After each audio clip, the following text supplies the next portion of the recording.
Hello, everyone. My name is Courtney Pollock, and I'm the Marketing Coordinator for SWK'S Technologies. I'd like to welcome you to our webinar, What's New in Sage 100, presented by SWK'S Monica Byrne. A little housekeeping before we get started. Everyone has been placed on mute to keep the background noise to a minimum. However, throughout the webinar, you can submit any questions you have. If you'd like to submit a question, look for the questions section in your GoToWebinar, and we will answer all your questions at the end of the presentation. We're also recording this presentation, and it will be distributed tomorrow to all attendees, as well as those who registered but were not able to attend today. With that said, we appreciate you taking the time out of your busy day to attend this webinar. We're here to help you get the most out of your software solutions and help you find a way to run your business by providing you with tools, support, software, and industry knowledge whenever you need it. So whether you're here researching Sage 100 or you're just here to learn, we'd like to encourage you to ask any questions you have. And lastly, as a quick reminder, SWK is constantly sharing important updates and software tips and tricks on our social media channels. We encourage you to follow us on Twitter, LinkedIn, Facebook, and subscribe to our YouTube channel for more content like this. With that said, I'm going to hand it over to Monica. Thank you, Courtney. So as Courtney said, my name is Monica Byrne. I'm a senior consultant here at SWK. I've been working with the Sage 100 product here for 16 years, and prior to that, a few more years. We won't date myself here, but a few more years than that with another reseller prior to SWK. So lots of experience in the Sage 100 realm, and I'm here to talk to you about what's new in Sage 100 version 2022. So a little bit about our agenda. It's this release of Sage 100 has a lot of production management updates. So we're going to have a discussion about production management. We're going to talk about the updates and enhancements, and then we're going to talk about other enhancements and, of course, answer some questions at the end. The other enhancements, Sage has been particular about what they chose to include this time, so they are good enhancements. There's not a ton of them, but you'll see towards the end that there's some other enhancements to Sage 100 that are things that particularly our clients have been asking for a while. Some of them even include some things that people have custom programming for at this time. So let's get started. The major focus of the updates, as I said, for Sage 100 2022 are production management related. If you haven't heard before, Sage released, along with the publisher ScanCo, or the prior publisher of production management, ScanCo, a replacement for work order in the last year or so. Some clients of ours have already transitioned from work order to production management under ScanCo's production management. So as of the 2022 release, production management is a Sage product. So they've taken over the product and they're supporting it and programming it going forward.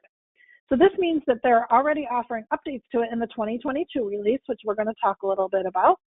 If you are a current production management customer, there is a way to transition from ScanCo's production management to Sage's production management when you upgrade to Sage 100 version 2022.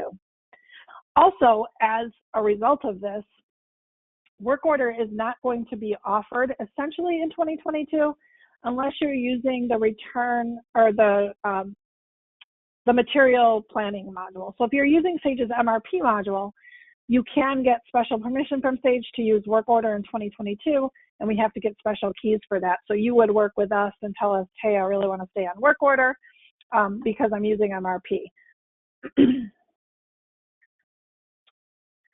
So with this new version, Sage 100 2022, the production management module is incorporated into the core Sage 100 code base and installation. So you're going to see a lot of the same look and feel as you see in your other Sage 100 modules.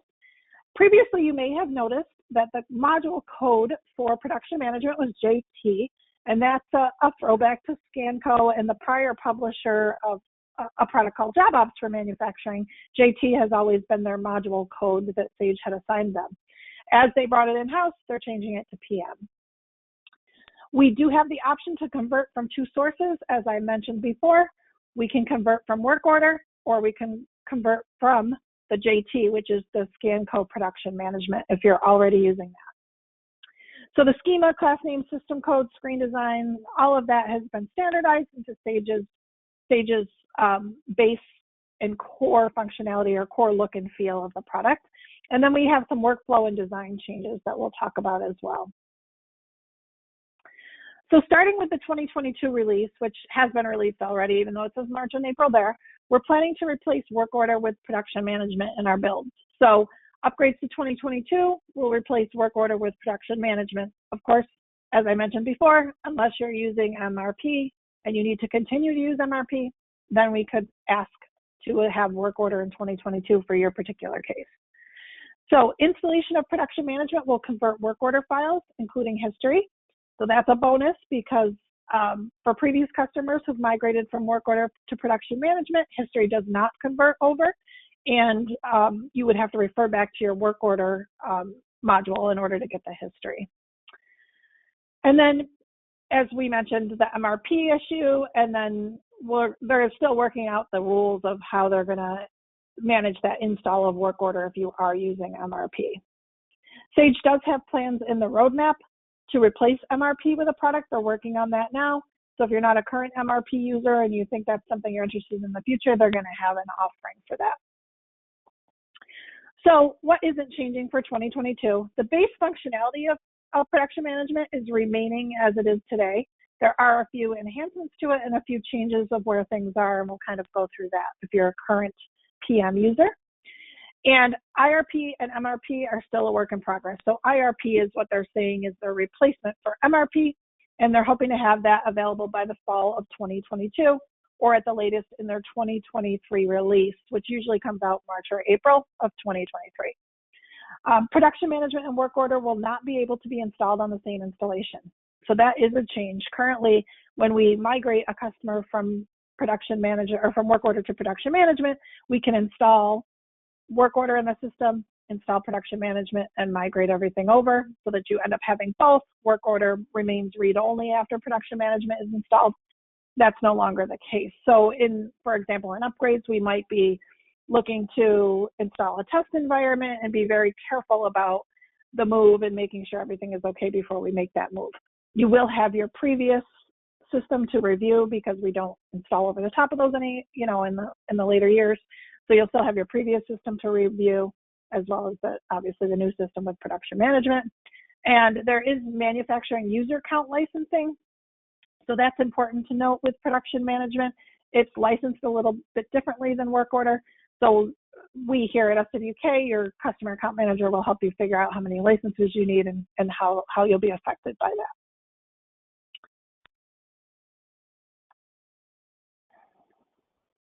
So as I mentioned before, we have two paths to a standard conversion. We can convert from work order. We can convert from production management, they're calling it 1.0, which is the ScanCo product. And it establishes a step 0 for templates if not previously created. So what's really important about this is that step 0. If you don't use a step 0 in your work order, previously we would have to create them for all the routings, or the conversion to PM would not be successful. So that's kind of important that they've added that feature, and it makes that transition easier. And I have found, other than that one particular issue, with my conversions from work order to production management for my clients, it's been relatively problematic free, I would say. Additionally, that history conversion is fantastic too. So previously it didn't convert and you'd have to refer back to work order to see any history. So that's really nice as well. So there are some security changes in the production management area of role maintenance. So new features have been added to fit in Sage's framework for modules, and some outdated features have been removed, and they're noted in red on this slide.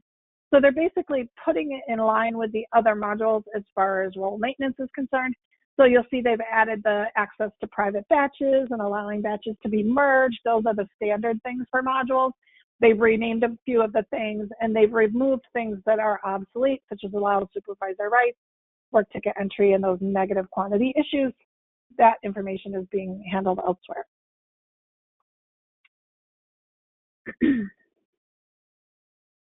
So there is also new security role templates that have been added for production management. As you may know, Sage introduced role templates in the 2021 version of Sage 100. So users can easily copy a template and modify it for their needs rather than starting from scratch with a role, because there's so many, if you've looked at role maintenance, there's so many checkboxes and different things to change that it's nice to be able to start with a basis and then review those options and just change what you need. So the production management admin has been added and a production management clerk has been added. So the production management admin will have the ability of a couple of the things we talked about before, the negative, allowing negative quantities. You can determine that yes or no in the role. New visual process flows have been added for production management. So these can be customized just like the regular visual process flows for other modules. The 3 that have been added are work ticket management, complete work ticket, and close work ticket. So these are customizable to your process. It gives users in your company an option to walk through the steps and click the buttons so they don't miss something in any of these processes. Obviously, you probably have some seasoned users who don't use the process flows because they know where they're going and what they're doing. But we do find that these visual process flows are helpful for new users to kind of show them step by step, click on the tasks right from this process flow and move forward in the process and make sure that they touch everything that they're supposed to or do everything that they're supposed to. So there are some new production management setup options that have been changed and some that are new. So the integrate to GL option was added and that defaults to yes, that's circled on the right-hand side. And a 5-year history retention is going to be defaulted now. So the 2-year that's listed there is not what it'll default to. It'll default to the 5, and you can change it to a minimum of 2 if you wanted to. On the entry tab, they've added an option to enable dynamic materials to the entry tab. So previously in production management, dynamic materials was turned on without an option to turn it off. So enabling this option causes immediate updates to take place without running a posting register during processing, but it does require a periodic update to post with a GL. And long story short, what that means is you can issue materials to a work ticket. They call them work tickets in production management rather than work orders. So you can issue materials to a work ticket. A user in the shop could issue it on the fly manually, and then that automatically is reflected in inventory. That's what the dynamic setting does. It makes that happen automatically. And then after that automatic process is done, the GL is not accounted for yet, right? That move in the GL is not accounted for. So then there's a GL transaction that has to be run. And usually you do that periodically, either at the end of the day or some of my clients actually do it weekly as well. And again, that's for when you manually issue materials to work tickets. So if you haven't used production management yet, creation of work tickets, which are previously called work orders, is based on work ticket classes. So you can have multiple work ticket classes that allow you to have different types or allow your work tickets to operate differently or behave differently based on the settings in the work ticket classes. So they say, think of it similarly to a product line, and it defaults the settings for what the class is the labor issue method, manual? Is it backflush? I call it forward flush. Or same with the materials and how you want costs to happen when you complete, because you can use actual costs versus standard costs, those kinds of things. So all of those kinds of things are handled in work ticket classes. There is a new way to define classes. So in PM options now, you define the codes, and then in code maintenance, or you define the classes in PM options and you define the codes in code maintenance. So these kind of codes would be things like special instructions. You might have some kind of statuses that you want to add to your work tickets. Those kinds of things can be defined now easily in those 2 places. In work ticket template maintenance on the materials tab, so work ticket template is essentially a routing. So if you're using work order and you are using a routing, this work ticket template is similar, although the work ticket template includes materials and steps, where your routing was just steps and it was paired with a bill of materials for your materials. A work ticket template combines both of them so that you have the materials and the steps in one place. You can still use production management with bill of materials, so you can use the template for your steps and have it pull in the materials that are needed from the bill of materials. So we can go either way. An alias item button and an item quantity inquiry button has been added in work ticket template maintenance on the materials tab. So those buttons that you see there on the screen, very similar to what you see in, let's say, sales order when you're on the lines tab. So they've added those buttons to be consistent across the product. Attachments and work ticket template maintenance have been changed to the Sage standard of the button on the side, as in the screenshot on the right. So production management currently has a place to add those at the bottom, and now you would use the button on the right in your template maintenance for your attachments.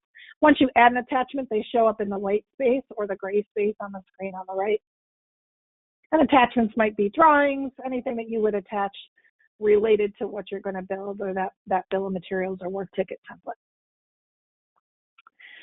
So this is a screenshot of work ticket entry right now. So think of it kind of like work order entry. It's just a terminology change with production management. And it's been changed to more closely follow the standard Sage screens to fall in line with other modules.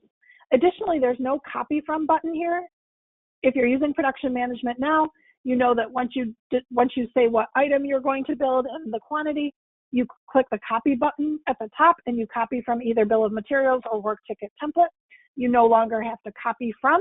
It will be linked to the templates if you're using templates, or the bill if you're using bills. So there's no need to take that extra step and do the copy any longer.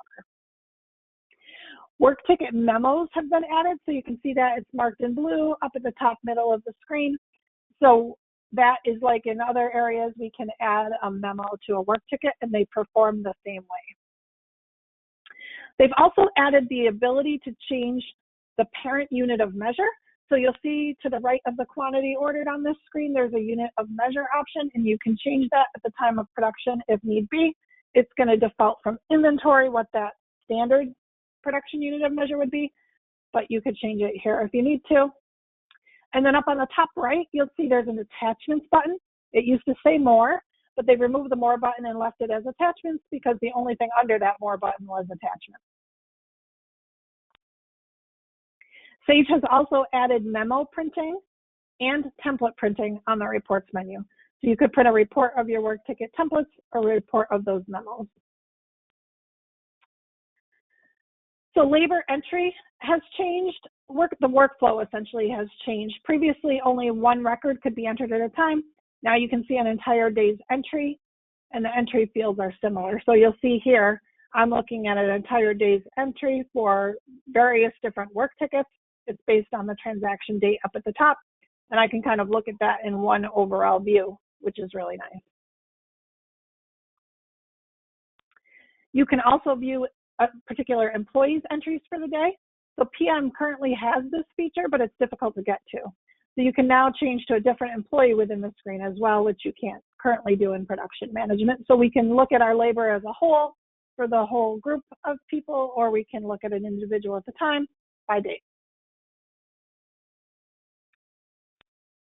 So there is a little bit of a change if you have payroll integrated with production management. Previously, periodic labor was a register and update from production management. So you would enter your labor, you would update that from production management to go to payroll. Sage was looking at that and thought, wow, you know, that's really a payroll accounting function. And so they've kind of moved that over to the payroll responsibility. So it's in the payroll module. So the periodic labor used to be a register and an update from PM, and now it's just a report. So it'll show you all the records that have been updated and are waiting to go to payroll. And then someone on the payroll side will pull that information, those transactions, into payroll. They decided to model it after their time card module, if you're familiar with that, and that kind of works the same way. From the payroll, you pull that information in. So it's kind of moving that control to a payroll person or payroll data entry, as most clients find it's more of an accounting function. So this is more along that production management labor selection. So this is in the payroll module. There's a labor button in the payroll to pull the transactions in from PM by transaction date. And then it brings the transactions right into payroll data entry. And this next slide kind of shows you the flow now. So labor entry goes into PM labor entry, and then it goes into the payroll area. So PM weekly time entry, PM labor history, our reporting, and then we're pulling that information into payroll data entry. We do that payroll check register update, and that moves the information to PM time history and PM weekly time entry so that you can get the history. So, and then of course the updated records are removed from payroll once they're updated. So now we're into other enhancements. That was all the PM stuff. So there's a few key things that have changed in Sage 100 version 2021. So now we have a new option to display inactive items in ALE lookup. So your lookups like when you're in sales order and you're looking up an item, when you're in inventory maintenance and you're looking up an item, that's what it's referring to. And you can choose to display inactive items or not as a company. So this happens in company maintenance on the preferences tab, and we can check or uncheck whether we want to display those items or not. So obviously every user in the system for that particular company, if you chose not to display them, would not see them. So just keep that in mind. You would obviously clear the checkbox to hide it, and they move the date setting option to a new date tab. An inactive column is added to the lookup. So you'll see in the item list lookup, the inactive column has automatically been added. Okay, item maintenance. So in item maintenance, we can now view all sales order types. So this is another cool new feature. I actually have clients who have paid for custom programming for this. If you're on the call, you'll be happy to know that it's finally a regular option. So in item maintenance, when you go to view orders, normally you would see your standard orders and your back orders in there. Now you can choose to see master orders, repeating orders, quotes in there as well. There's also an option that's been added to search for quotes, master orders, and repeating orders. The default for this is standard and back orders, just like it is now, but you can change it. Also, when you choose to show those other things, totals will show at the bottom, but they will not include quotes, master, or repeating orders, right? Because those are not real orders yet. And then you'll also see a separate total that shows a total of your quotes.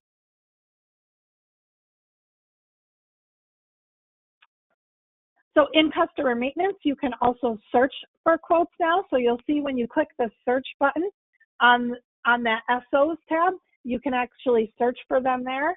There's some options to click on it that you can select quotes. And that's in the sales order tab in customer maintenance.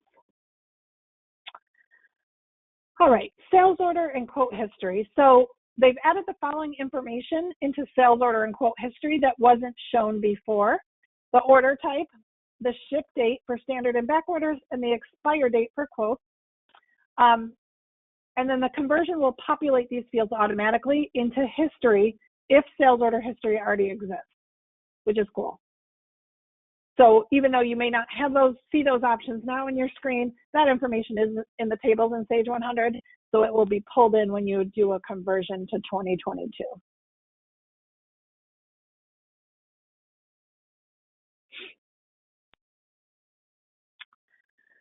Save date selections for reports is another new feature that's been added. So you'll see on the left-hand side, there's an open sales order report screen. And down at the bottom, we have a shipping date equal to 2/28/2022. And then up on the top-hand side, when we save our report setting, we can save date selections using the checkbox over on the right-hand side. So you may not realize, but some of our date selections now in Sage 100, when you go, you don't have to choose equal to, but if you go over to the values, you can choose this month, last month, next, this month, last month, next month, this year, current year, those kinds of things. So if you wanted to save the date selections for like this month, save that in your report setting, and then when you run the report, it'll automatically default to the current month, which is cool. A couple other notes about additional enhancements for regular modules. All history options throughout the program will default to 5 years now when you're newly setting up a company. There's been enhancements to the visual process flows editor to make it easier to work with. Inventory images now support JPEG, PNG, and TIFF files. On your favorites group, you can have a public favorites now, so public favorites folders, so that you can populate them for all users on the favorites tab. rather than users just setting them up to themselves. Office 365 has been rebranded to Microsoft 365, obviously a Microsoft thing. Product updates and hot fixes no longer require administrative privileges to install. Sage Intelligence is now compatible with Sage 100 64-bit. So if you aren't aware, Sage with the 2021 version released a 64-bit option when you install Sage 100. You can't install the 64-bit on the same server that a 34-bit is installed, or 32-bit is installed on. But if you install Sage 100 64-bit at this time, Sage Intelligence doesn't work with it. So that's new in 2022. And this is kind of nice too. So if you're using a perpetual license of Sage 100 versus Sage 100C, which is the subscription-based licensing model, previously you didn't have access to the following 4 features. And document date warning, meaning that it'll warn you if a document is outside of the period when you're entering a date. So if you fat finger a date, it can give you a warning on that. Spell check, so things that are spelled incorrectly in Sage will be underlined in red. You can right-click them just like other spell checkers, and you can find, you can select an actually spelled correctly word. You can add it to your dictionary, those kinds of things. ALE full search means that when you go into, let's say, and this works in customer maintenance, vendor maintenance, and item maintenance. If you go into, let's say, customer, or for customers, items, and vendors, I should say, when you go anywhere that you need to search for a customer, you can start typing in the name. So it's an autofill option. And that name, and then a list will pop up of all of the customers that you're looking for that have that name starting with whatever you typed in. Well, now it searches the entire customer name, vendor name, or item description. And that's been available to Sage 100C customers, but now it's available to Perpetual licensing as well. And then the ability for theme maintenance. So with Sage 100C a while back, Sage offers theme maintenance, which means each user can change their color scheme of Sage, what works best for their eyes, etc. And now that's going to be offered in the Perpetual licensing, as well as the subscription licensing, where previously those 4 features were only available in the subscription licensing model.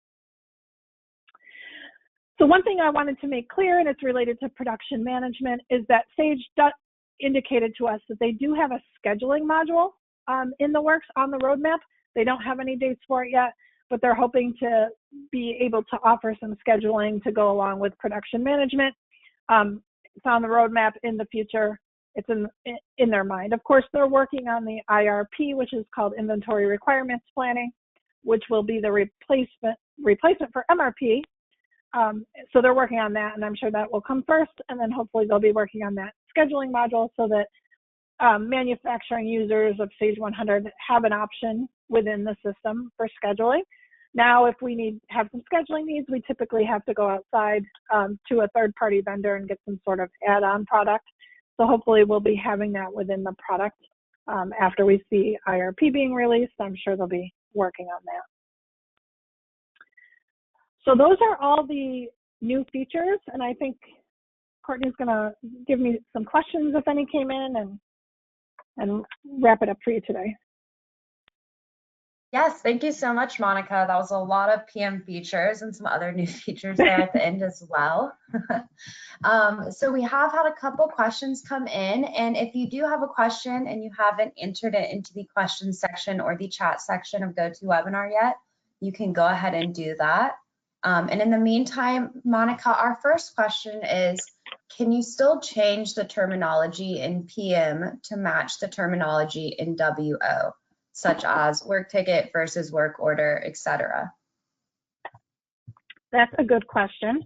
I don't know that, so give me 1 second. I think I'm going to exit this and go into my 2021 version, and let's take a look at the options there. Awesome. I love it. Problem solve on the fly. Right. I'm wondering, it does not look like they have the option to change those like they currently do in production management. So I guess, oh, wait a minute. maybe I missed it. Oh, no, these are just short descriptions versus long descriptions. So this is, I guess you could change them here. I'm going to take that back. I didn't notice this before, but I could go in here and change this to work order. So yes, it's still there. Yay. Just a different look and feel. So I could do that instead if you prefer. Okay. Awesome. So that one's a yes. And then our next question is, how is PM different than OM, the operations management? Great question. So operations management, which is formerly called job ops, is also a manufacturing option. That's still published by SCANCO. And that is more for, there's two things about it. It's more for a custom manufacturer. There's some more tools in there for custom manufacturing so that you can do configurations and figure out the way you're going to make something. You can do that right in operations management. The other thing is operations management is tied to a sales order. So everything in operations management initiates from a sales order. So you create a sales order, and then your work ticket is created from that sales order as a result of the order. So you check if it's something you need to manufacture. On the sales order screen, you check an option and that you're going to manufacture, and it creates the work ticket for you. So those work tickets are created automatically. Also, the other thing to note about it is because it's so tightly tied to sales order, when you close a work ticket or work order, it's automatically tied to that sales order, and it's going to close and issue that and create an invoice essentially for that sales order, which also obviously bypasses inventory. So the stuff doesn't go into inventory and then you sell it. It's actually allocated for that sales order. You also, if you're making to stock, that initiates from sales order as well. So when you do a specific type of work ticket called a make to stock work ticket, and that has a different closing process to bring the information into stock, but everything initiates from sales order. So it's a little bit different look and feel because of that. And some users really like that and some don't. So those are the differences. Okay. And then our next question, hopefully I'm asking this one right. So they're asking, is there any change to the PM function, make for stock or make for SO? We have a customer who needs to make the PM/WO for SO items. Oh, understand. I think I understand what you're saying. So I think what you're saying is you want the work order allocated to the sales order. So you want it tied to the sales order. And the answer to that is no. You would need the operations management tool for that. Okay. And if that was your question and we're not getting it right, go ahead and reach out to us and we can contact you after this webinar. Right. We'll have someone help you out. And then our next question is, when entering a work ticket, can you make to order? So can you split to make a portion to order and the remaining? So that would be 2 work tickets. You can tie a work ticket. You'll notice it says work order entry now because I changed that terminology. But you can change you can say that a work ticket is for a sales order, but you can't. So this one is a make for inventory. But let's say I created a new one and I said I want to make it for a sales order. You can identify the sales order you're making for. It's just a soft link. It's informational. But if you needed to have some of it for sales order and some of it for stock, you would need 2 different work tickets, 2 separate work tickets. Okay. And then I think this might be our last question, unless we have some others come in. So is production management completely replacing the work order module, or will we be able to choose which module we use? It is completely replacing it. Sage is working to retire the work order module. The reason that they haven't completely retired it yet is because they do have some clients still using material requirements planning, which is not available yet with production management. That's why they're allowing that special permission to install work order in 2022. But I think 2023 is when they plan to not have work order available any longer, because they plan to have the IRP, inventory requirements planning, up and running by then for production management. Okay. And we've got one or two more still coming through. So we're just going to take 1 second.